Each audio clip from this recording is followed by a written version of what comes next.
How to activate or use eSIM on iPhone. Hey everyone, welcome back. In this video, I will show you how can you activate or use eSIM on your iPhone.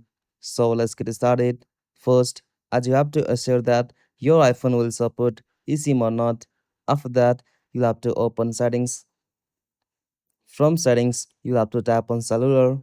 From cellular section, you'll have to scroll down and tap on the option add eSIM.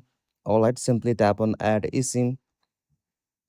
From here, simply tap on use QR code, and from here you can, as usual, scan the QR code of your eSIM, or you can enter details manually. Simply tap on enter details manually. From here you'll have to provide your SMTP plus address, your activation code and the confirmation code. After that, simply tap on next at the top right. After you verify with the confirmation code, you'll be able to add that eSIM number on your iPhone and you can use it through your iPhone. If you found this video helpful, please make sure to like and subscribe for more videos like this. Thanks for watching. Have a good day.